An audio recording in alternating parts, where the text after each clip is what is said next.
నేను hitech city కడితే ఆనాటి రాజకీయ నాయకులు హైటెక్ సిటీ కడితే ఏమవుతుందన్నారు. ప్రపంచంలో అధినేతలంతా హైదరాబాద్కు వస్తే మీరు ఒక రోడ్డు వేశారు, హైటెక్ సిటీ నుంచి ఎయిర్పోర్ట్ వరకు మీరు షో చేస్తున్నారు, దీనివల్ల ఏమీ రాదన్నారు. నేను ఒకటే సంకల్పం, తెలుగు జాతి గర్వపడే విధంగా ఒక మహానగరాన్ని నిర్మాణం చేయాలనే సంకల్పంతో అడుగడుగునా ముందుకు పోయి హైదరాబాద్ నిర్మాణం చేశాం. 162 కిలోమీటర్ల ఔటర్ రింగ్ రోడ్డు. ఎవరన్నా ఆలోచించడానికి కూడా సాహసం చేయడానికి అప్పుడు వీలు కాదు, ఎందుకంటే రోడ్లు వేయాలంటే అసాధ్యమైన పని. అక్కడి నుంచి ఈరోజు మీరు హైదరాబాద్ చూశారు. విభజన జరిగింది. విభజన జరిగిన తర్వాత నేను ఇప్పుడు కూడా చెప్తున్నాను, హైదరాబాద్ నిర్మాణం చేశాం. తెలంగాణ రాష్ట్రానికి హైయెస్ట్ పర్ క్యాపిటల్ ఇన్కమ్ ఒక్క సైబరాబాద్ వల్ల, ఔటర్ రింగ్ రోడ్డు వల్ల ఈరోజు తలసరి ఆదాయంలో దేశానికి ఆదర్శంగా హైయెస్ట్ తలసరి ఆదాయం తెలంగాణకు వస్తుందంటే తెలుగు జాతి తరపున నేను గర్వపడుతున్నానని మరొక్కసారి మీకు తెలియజేస్తున్నా. నాకు ఎప్పుడూ ఒక బాధ ఉండేది. ఆ బాధ అక్కడ చేశాం. 42% బాగుపడ్డారు, సంతోషం. ఇక్కడ 58% ఉన్నారు, ఏం చేయాలి అని ఎప్పుడు నా మనసులో బాధ, ఆవేదన ఇప్పుడు కూడా ఉంది. అక్కడి నుంచి నేను ఆలోచించినప్పుడు రాజధాని లేకపోతే మనం ఏం చేయలేం. ఒక ఇంటికి ఒక మంచి ఇల్లు ఉండాలి, ఒక సమాజానికి, ఒక రాష్ట్రానికి మంచి రాజధాని ఉండాలి. అందుకే నేను ఆ రోజు సంకల్పించినప్పుడు అసెంబ్లీలో చెప్పాను. అప్పటికి కమిటీ వచ్చింది, రిపోర్ట్ ఇచ్చారు. అప్పుడు రైతులు కూడా ముందుకు రాలేదు. నేను ఆ రోజు మొట్టమొదటిసారిగా ఆలోచించింది 25 పార్లమెంటుకు సెంటర్ పార్లమెంటు గుంటూరు. తంబురూలు ఇది. ఎవడైనా అర్థం కాకపోతే అర్థమయ్యేట్టుగా చెప్పాలంటే ఒకే మాట, రాష్ట్రానికి నడి బొడ్డున రాజధాని అదే గుంటూరు జిల్లాలో అమరావతి. ఇటు పోతే 14, ఇటు వస్తే 14. చిన్న పిల్లలను కూడా ఎక్కడ రాష్ట్రానికి సెంటర్ అంటే నేరుగా వీళ్ళు అక్కడికే పోతుంది. అవునా కాదా? మీరే ఆలోచించండి. సంకల్పం బాగానే ఉంది, కానీ ఎట్ట కట్టాలి?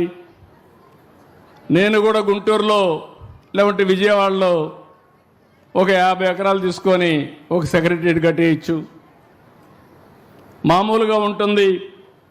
కానీ భవిష్యత్తు ఏంటని ఆలోచించినప్పుడు నాకు అనిపించింది, దీన్ని ఒక మహానగరం చేయాలి. ఏ విధంగా చేయాలని ఆలోచించినప్పుడు మొట్టమొదటిసారిగా మేము మాట్లాడుతూ ఉంటే నారాయణ గారు మేమందరం ల్యాండ్ పూలింగ్ అనే కాన్సెప్ట్ వచ్చింది. రాజధాని నిర్మాణంలో రైతుల్ని భాగస్వాములు చేస్తే ఎట్లుంటుందని. చాలా బాగుంటుంది, ఎవరున్నారు కనుక్కోండి, ఎవరు వస్తారో కనుక్కోమన్నాం. అప్పుడు వస్తే విజయవాడ, గుంటూరు, మంగళగిరి, ఒక పక్కన అమరావతి ప్రాంతం. అక్కడ ఆలోచించినప్పుడు రైతాంగానికి ఆలోచనిస్తే మీరందరూ ముందుకు వచ్చారు. దేనికోసం వచ్చారంటే, నేను సైబరాబాద్ నిర్మాణం చేయకపోయి ఉంటే మీరు వచ్చేవాళ్ళు కాదు, నా మీద నమ్మకం ఉండేది కాదు. ఆ సిటీని చూసిన తర్వాత ఇక్కడ కూడా అలాంటి సిటీ అభివృద్ధి అవుతుంది, మా జీవితాలు బాగుపడతాయని ఏకైక అభిప్రాయంతో, నా మీద నమ్మకంతో మీరందరూ ముందుకు వచ్చి 58 రోజులు నారాయణ గారు చెప్పినట్టు 33,000 ఎకరాలు, 29,000 మంది రైతులు, ఒకరిద్దరు కాదు. ప్రజాస్వామ్య దేశంలో, ప్రపంచంలో ఎప్పుడూ జరగలేదు. అలాంటి వినూత్నమైన స్ఫూర్తికి కారకులైన అమరావతి రైతాంగానికి మరొక్కసారి శిరస్సు వంచి మీ పాదాభివందనం చేస్తున్నాను. మీరు లేకపోతే ఈ రాజధాని లేదు. 19 అన్నీ కూడా ఇవన్నీ ప్లాన్ చేయడం, నేను ఏది చేసినా కూడా చాలా బాగుండాలని కోరుకుంటా. హైదరాబాద్లో హైటెక్ సిటీ కడితే ఎల్ఎన్టీని పిలిపించి 30 సార్లు నమూనా తయారు చేసిన తర్వాత హైటెక్ సిటీ అంటే ఇట్లా ఉండాలని ఫైనలైజ్ చేశాం కాబట్టి వాజ్పేయి గారు వచ్చి ఇనాగ్రేట్ చేశారు. సాక్షాత్తు అమెరికా అధ్యక్షుడు బిల్ క్లింటన్ వచ్చి అది చూసిన తర్వాత ఆయన కూడా పోయి అమెరికాలో పోయి చెప్పే పరిస్థితికి వచ్చారు. అలాంటి సంఘటనలు చాలా జరిగాయి. అక్కడి నుంచి మీరు ల్యాండ్ ఇచ్చిన తర్వాత నేను ఆలోచించి ఒకప్పుడు హైదరాబాద్ నిర్మాణానికి సైబరాబాద్ నిర్మాణానికి నేను అమెరికాకి వెళ్ళాను 15 రోజులు.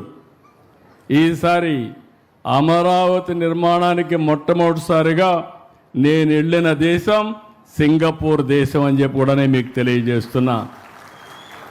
ఎందుకు సింగపూర్కి వెళ్ళానంటే Singapore city one of the best livable city.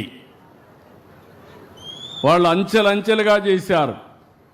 ఒక ఫిషర్మెన్ విలేజ్.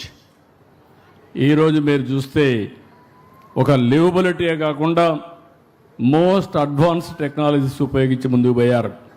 అందుకని నేను వెళితే నా మీద ఒక్కోసారి నమ్మకాలు పనిచేస్తూ ఉంటాయి.